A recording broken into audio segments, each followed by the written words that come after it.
విద్యాశాఖకు సంబంధించినటువంటి అంశాలను కోసం ఈరోజు ఇక్కడ ప్రెస్ మీట్ పెట్టడం జరిగింది.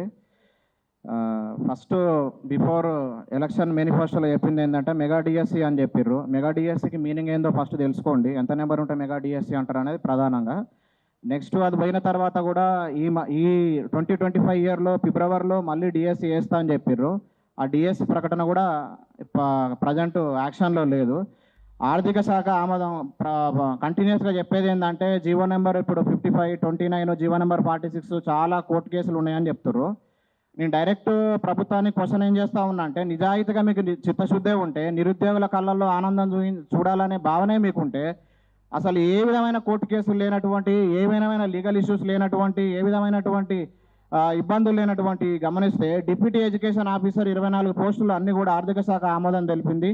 డిగ్రీ కాలేజ్ లెక్చరర్ కూడా ఒక 150 వరకు ఉన్నాయి. జూనియర్ కాలేజ్ లెక్చరర్ పోస్టులు కూడా 300 పోస్టులు ఉన్నాయి. గురుకులాలలో బ్యాక్లాగ్ 2745 పోస్టులు ఉన్నాయి. అలాంగ్ విత్ దట్ 7000 పోస్టులు ఖాళీలు ఉన్నాయి. మొత్తం 10,000 పోస్టులు ఉన్నాయి. దాని తర్వాత డిఎస్సిలో కూడా మనం నివేదికను కనుక గమనించినట్లయితే దగ్గర 13,000 పోస్టులు ఉండడం అనేది జరిగింది. మోడల్ స్కూల్లో డివైడెడ్ ఆంధ్రప్రదేశ్లో అప్పుడు నోటిఫికేషన్ అంటే బిఫోర్ తెలంగాణ మనకు ఈ మోడల్ స్కూల్లో నోటిఫికేషన్ వచ్చింది. ఈ మొత్తం 194 మోడల్ స్కూళ్ళు తెలంగాణ రాష్ట్రంలో ఉంటే 1072 పోస్టులు ఖాళీలు ఉన్నాయని చెప్పి విద్యాశాఖకు దీనికి నివేదికను ఇవ్వడం అనేది జరిగింది. అదేవిధంగా హాస్టల్ వెల్ఫేర్ ఆఫీసర్ కూడా 100 పోస్టులు ఖాళీగా ఉన్నాయి. ఇక్కడ ప్రధానంగా గమనించాల్సిన విషయం, ప్రభుత్వానికి రిక్వెస్ట్ చేసేది ఏంటంటే, అంగన్వాడీ కూడా 6,999 పోస్టులు ఉన్నాయి. 6,399 పోస్టులు ఉన్నాయి. ఈ పోస్టులను కూడా టెట్ క్వాలిఫై అయిన బీఈడి, టీటీసీ అభ్యర్థుల చేతనే భర్తీ చేయాలనేది ప్రధాన డిమాండ్. ఎందుకంటే వీళ్ళు ఒక సైకాలజీ చదివి న్యూట్రిషన్ గురించి అవగాహన ఉంది కాబట్టి. ఎందుకంటే ఇక్కడ ఆస్పిరెంట్స్ కూడా దగ్గర టెట్ క్వాలిఫై అయిన వాళ్ళు ఇక్కడ మన రాష్ట్రంలో 2.5 లక్షలు అంటే అరౌండ్ 3 లక్షల మంది ఉన్నారు. వీళ్ళతో భర్తీ చేస్తే మంచిగుంటుంది అనేది ఇంకో ప్రధాన డిమాండ్. అదేవిధంగా కేజీబీవీలో కస్తూరబా గాంధీ ఈ బాలికా విద్యాలయాల్లో కూడా మనకు 1273 పోస్టులు ఖాళీగా ఉన్నాయి. ఈ మధ్యన రీసెంట్గా రేవంత్ రెడ్డి సార్ వచ్చినాక ప్రైమరీ స్కూల్ అని చెప్పి 572 స్కూళ్ళు తీసుకురావడం జరిగింది. అక్కడ కూడా 1500 వేకెన్సీస్ ఉన్నాయి. ఇక్కడ నర్సరీ, యూకేజీ, ఎల్కేజీ ఇవన్నీ కూడా మనం రైట్ టు ఎడ్యుకేషన్ యాక్ట్ ప్రకారం కానీ, అదేవిధంగా ఈ అన్ని విద్యా కమిషన్ ప్రకారంగా కానీ ఇవన్నీ చూసుకుంటే మనం అదేవిధంగా మళ్ళీ ఆర్థిక శాఖ ఆమోదం తెలిపింది. డైట్ లెక్చరర్ కూడా అధ్యాపకులను కనుక బీఈడి డైట్ లెక్చరర్స్ చూసుకుంటే, అధ్యాపకులను తీసుకుంటే 65 పోస్టులు ఇవి ఖాళీలు ఉన్నాయని చెప్పి ప్రభుత్వానికి నివేదిక సమర్పించడం జరిగింది. దానికి ఆర్థిక శాఖ కూడా ఆమోదం తెలపడం జరిగింది. దాంతోపాటు ఫిజికల్ డైరెక్టర్ కూడా 8 పోస్టులు ఉన్నాయని చెప్పి ఆర్థిక శాఖ దీనికి ఆమోదం కూడా తెలిపింది. సో ఇక్కడ ఓవరాల్గా విద్యాశాఖ మొత్తం గనక గమనిస్తే తెలంగాణ రాష్ట్రంలో దరిదాపుగా 30,000 పోస్టులు ఖాళీగా ఉన్నాయి. దీంట్లో మనం ఓవరాల్గా యూనివర్సిటీ లెవెల్లో చూసుకుంటే అసిస్టెంట్ ప్రొఫెసర్ నుంచి DL, JL, PGT, TGT, school assistant, HGT, language Pandit, PET, PD, art teacher, craft teacher, music teacher, yoga teacher, computer teacher ఇవన్నీ ఖాళీలు ఉన్నాయి. ఈ విధంగా 51 ఇన్ఫ్రాస్ట్రక్చర్ ఉంటేనే ఆ విద్యార్థి ఈ దేశానికి, ఈ రాష్ట్రానికి ఉత్తమ పౌరునిగా తీర్చిదిద్దుతారు. ఊరికే గోడలు కట్టి దానికి రంగులు వేసి స్కూల్ ఓపెన్ అయిందని చెప్తే కాదు. ఇవన్నీ ఇన్ఫ్రాస్ట్రక్చర్ ఉండాలి. విద్యార్థులు 4 గోడల మధ్యలో విద్యార్థి ఒక ఉత్తమమైన టీచర్ లేకపోతే ఆ విద్యార్థి ఈ దేశ సంఘానికి, ఈ దేశానికి ఒక సంఘ విద్రోహ శక్తిగా మారతాడు. సో ఇవన్నీ కూడా గమనించాలి ప్రభుత్వం. ఇవన్నీ కూడా ఖాళీలు అనేది కూడా ఏ విధమైనటువంటి లీగల్ ఇష్యూస్ లేవు. ఆర్థిక శాఖ కూడా ఆమోదం తెలిపింది. మిమ్మల్ని ఎవరు ఆపుతా ఉన్నారు అనేది నేను ప్రధానంగా డిమాండ్ చేస్తున్నా. ఇంకోటి ఏంటంటే, బిస్వాల్ కమిటీ 2 లక్షల ఉద్యోగాలు ఉన్నాయని చెప్పింది. ఆ కమిటీ ఇచ్చిన నివేదికను ఆధారంగానే 2 లక్షల ఉద్యోగాలు భర్తీ చేస్తామని మేనిఫెస్టోలో పెట్టింది కదా. మరి అది మేనిఫెస్టోలో ఉన్నప్పుడు అది భర్తీ చేయకుండా మళ్ళీ శాంతికుమారి మేడం, ఫార్మర్ సెక్రటరీ అయినట్టు మేడం అధ్యక్షతన మళ్ళీ ఖాళీలు ఎన్ని ఉన్నాయని గుర్తించాలని ఎందుకు చెప్పారో అది కూడా ఒకసారి గమనించాలి. సో ఇవన్నీ కూడా కాలయాపన చేయడం కోసం తప్పితే వేరే ఉద్దేశం లేదు. సో వేగరనే ప్రభుత్వం ఇవన్నీ ఖాళీలు కూడా గమనించి ఇవన్నీ భర్తీ చేయాలని నేను ప్రభుత్వానికి రిక్వెస్ట్ చేస్తున్నాను. ఒకటే క్వశ్చన్ అడగాలనుకుంటున్నాను. సీఎంకి ఉండాల్సిన క్వాలిటీస్ ఏవి మా నిరుద్యోగులకు మీకు కనిపించడం లేదు సార్. ఎందుకంటే మేము మిమ్మల్ని నమ్మి మీకు ఓటేసాము. కేసీఆర్ గారిని కాదని మీకు ఆ పొజిషన్లో కూర్చోబెట్టామంటే మాకు న్యాయం చేస్తారు అనే ఉద్దేశంతోనే కూర్చోబెట్టాం. కానీ మీరు అన్ని మంత్రి పోస్టులన్నీ మీ దగ్గరని ఉంచుకొని మీరు మాకు అన్యాయం చేశారని మేము అనుకోలేదు సార్. సో మీరు మేమంతా రిక్వెస్ట్ చేస్తున్నాము. ఈరోజు మేము ఇలా పెట్టుకున్నామంటే దానికి రీజనే మీరు సార్. మీరు మా నిరుద్యోగుల అన్ని సమస్యలు తీర్చాలని నేను ఒకటే అడుగుతాను. అది టెట్లో సైన్స్ వాళ్ళకి మ్యాథ్స్ అవసరం లేదు సార్. ఎందుకంటే మాకు మ్యాథ్స్ ఎక్కడ కూడా మేము జస్ట్ 10th వరకే చదువుకున్నాం. ఇంటర్లో కూడా మ్యాథ్స్ లేదు, డిగ్రీలో కూడా ఉండదు, అండ్ బీఎడ్లో కూడా మాకు మ్యాథ్స్ ఉండదు. బట్ మాకు జస్ట్ బయాలజీ 10 మార్క్స్ ఇచ్చి మ్యాథమెటిక్ 40 మార్క్స్ 45 మార్క్స్ పెట్టేస్తే మేము ఎలా స్కోరింగ్ చేస్తాము? అండ్ క్వాలిఫై అవ్వని వాళ్ళు కూడా చాలామంది బయోసైన్స్ వాళ్ళే ఉన్నారు. సో మీరు టెట్లో చాలా చాలా అంటే చాలా సవరించాల్సిన అవసరం ఉంది. బయోసైన్స్ వాళ్ళకి మ్యాథ్స్ తీసేయవలసిందిగా మా బయోసైన్స్ వాళ్ళ తరపు నుంచి నేను రిక్వెస్ట్ చేస్తున్నాను. PGT Hindi 1:2 certified verification select అయ్యాం. సో అప్పుడు ఫైనల్ లిస్ట్లో ఎందుకు రాలేదు? ఇప్పుడు టీజీపీఎస్సి జిఆర్ఎల్ విడుదల చేసిన విధంగా మన ట్రైబ్ గురుకుల్లో ఎటువంటి రిక్రూట్మెంట్లో ట్రాన్స్పరెన్సీ లేదు.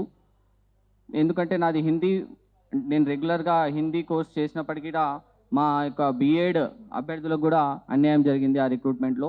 నేను మా జిఆర్ఎల్ రిలీజ్ చేస్తే మాకు వచ్చేది. ఇప్పుడు బ్యాక్లాగ్ పోస్టులు అన్ని బ్యాక్లాగ్ పడిపోయి దాన్ని రిక్రూట్మెంట్ చేయకుండా బీఎడ్ అభ్యర్థులకు అన్యాయం జరిగింది. డిఎస్సి మెగా డిఎస్సి కూడా విడుదల చేయలేదు. ఇంకా టెట్కి సంబంధించి కూడా సంవత్సరం 2 సార్లు వేస్తామన్న అది గిట ఇవ్వడం లేదు.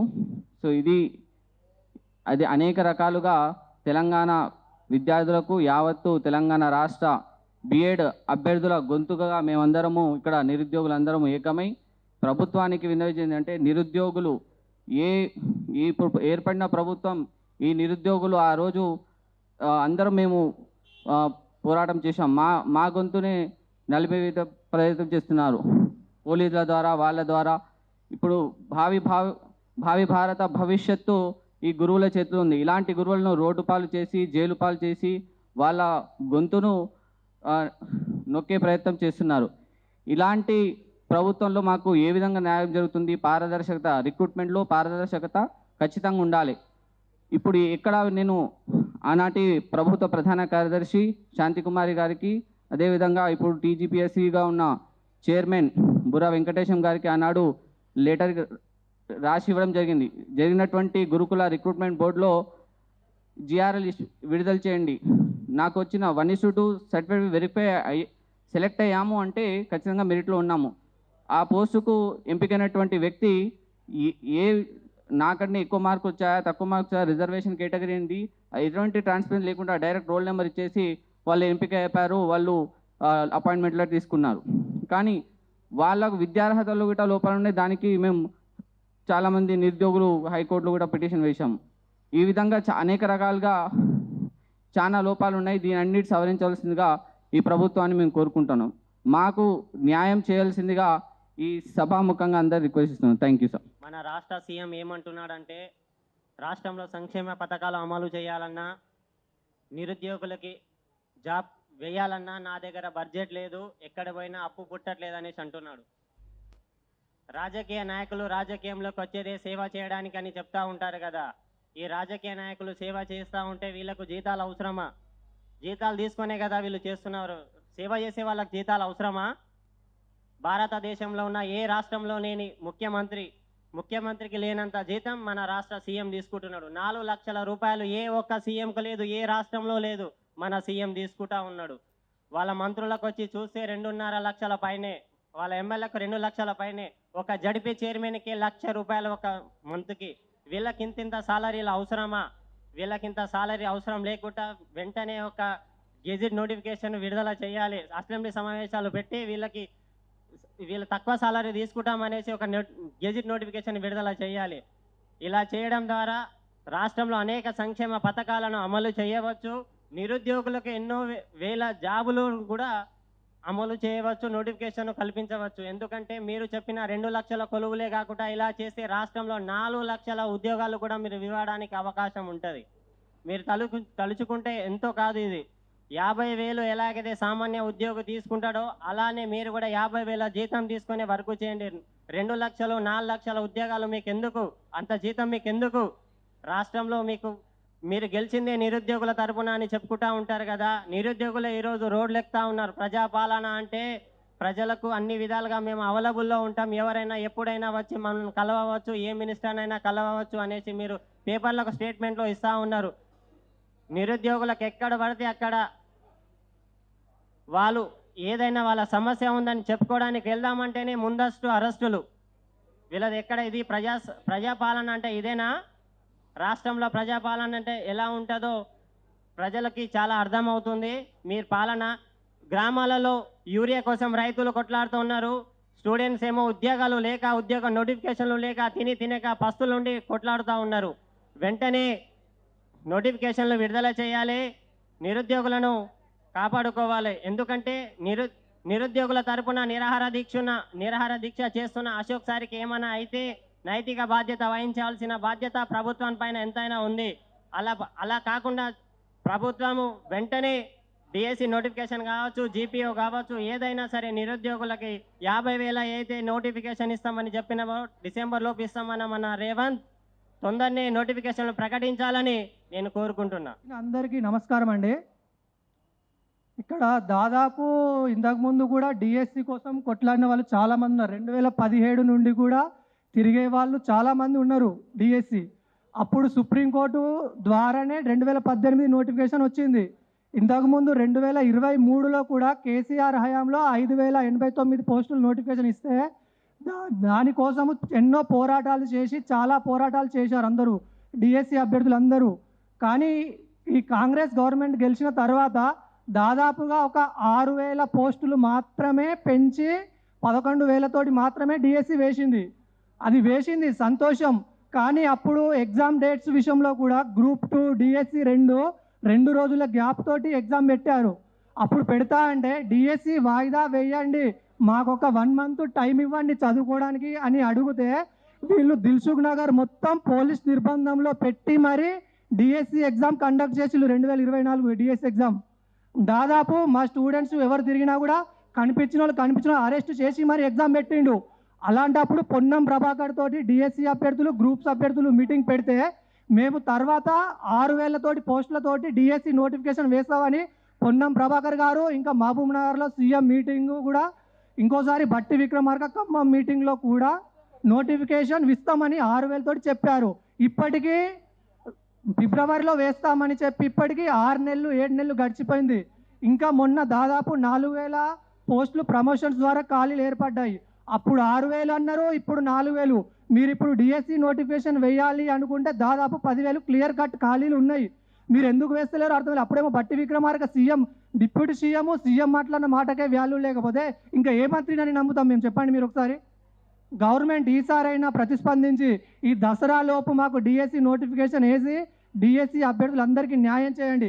పోలీసులను పెట్టి నిర్బంధంగా ఎగ్జామ్ పెట్టినంత ఈజీగా మరి 6,000 వేస్తా అన్నవారు ఎందుకు వేయట్లేదు? ఇప్పుడు ఒకసారి మీరు ఆలోచించండి. ఎవరైనా కూడా బల్మూర్ వెంకట్ అయినా కానీ, రియాజ్ అయినా కానీ, శ్రీధర్ బాబు సార్ని కానీ, పొంగులేటి శ్రీనివాసరెడ్డిని కానీ, మినిస్టర్లు అందరినీ దాదాపు రోజు కలిసి ఏదో ఒక విన్నపం చేస్తూనే ఉన్నాం. అయినా గవర్నమెంట్ నుండి ఏ ప్రతిస్పందన లేదు. కంపల్సరీ మీరు నోటిఫికేషన్ క్లియర్ కట్ వేకెన్సీలు, ఇప్పుడు ప్రమోషన్లు ఇచ్చిన 4,000 క్లియర్ కట్ వేకెన్సీలు అవి మీకు తెలియకపోతే నవీన్ నికోలస్ సార్ని కానీ, యోగితారాణి మేడంని కానీ ఒకసారి కనుక్కోండి, మీరు తెలుస్తుంది. క్లియర్ కట్ ఖాళీలు కంపల్సరీ నోటిఫికేషన్ వేయండి.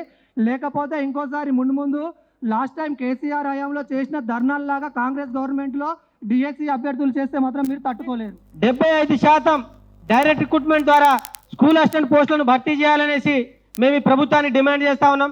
వాళ్ళకు ప్రమోషన్ కోటాను కూడా ఎస్జిటి వాళ్ళకు ప్రమోషన్ కోటా కూడా తగ్గించాలనేసి ఈ ప్రభుత్వానికి డిమాండ్ చేస్తా ఉన్నాం. అదేవిధంగా ఇది ఏ జీవో అయితే నడిపిస్తున్నారో ఆ జీవో నెంబర్ 108ని కూడా వెంటనే రద్దు చేసి దాని ప్లేస్లో కొత్త జీవోని ఏర్పాటు చేసి బీఈడీ అభ్యర్థులకు న్యాయం చేయాలనేసి ప్రభుత్వాన్ని డిమాండ్ చేస్తా ఉన్నాం. అదేవిధంగా బీఈడీలో బయాలజీ చదివిన విద్యార్థులకు టెట్లలో 30 మార్కులు మ్యాథ్స్ బిట్లను చేయాల్సి వస్తుంది. కాబట్టి అది కూడా మ్యాథ్స్ అనేది తొలగించి వాళ్ళకి సంబంధించిన బయాలజీ సబ్జెక్ట్నే చేర్చాలనేసి ఈ విధంగా ఈ ప్రభుత్వాన్ని డిమాండ్ చేస్తా ఉన్నాం. అదేవిధంగా టెట్కి సంబంధించి లాంగ్వేజ్ పండిట్ వాళ్ళకు వాళ్ళు వేరే సబ్జెక్ట్ వాళ్ళు చదివింది తెలుగు వివిధ లాంగ్వేజ్ అయితే వాళ్ళు సోషల్ వివిధ టెట్లను రాయాల్సి వస్తుంది. కాబట్టి వాళ్లకు ఏపీలో నిర్వహిస్తున్నట్టు టెట్ పేపర్ 2Bగా నిర్వహించి వాళ్ళకు కూడా న్యాయం చేయాలనేసి ప్రభుత్వాన్ని డిమాండ్ చేస్తా ఉన్నాం. అదేవిధంగా టెట్కి సంబంధించి ఆన్లైన్ ఎగ్జామ్ కాకుండా ఆఫ్లైన్ ద్వారానే టెట్ ఎగ్జామ్ని నిర్వహించాలనేసి ప్రభుత్వాన్ని డిమాండ్ చేస్తా ఉన్నాం. అదేవిధంగా టెట్ ఫీజు 1000 రూపాయల నుంచి 200లకు ఈ ప్రభుత్వం ఇవ్వాలి అనేసి మేము ఈ ప్రభుత్వాన్ని డిమాండ్ చేస్తా ఉన్నాం. అదేవిధంగా టెట్కు సంబంధించిన కానీ వివిధ ఎగ్జామ్లకు సంబంధించిన కానీ వాళ్ళ జిల్లాలలోనే వాళ్ళకి ఎగ్జామ్ నిర్వహించాలనేసి ఈ ప్రభుత్వానికి కోరుతా ఉన్నాం. ఈ ముఖ్యంగా ఈ అన్ని ఒక డిఎస్సిలో స్కూల్ అసిస్టెంట్ అభ్యర్థులకు మీరు న్యాయం చేయని పక్షంలో మేము ఈ ప్రభుత్వాన్ని ముఖ్యంగా ఒకే ఒక డిమాండ్ చేస్తా ఉన్నాం.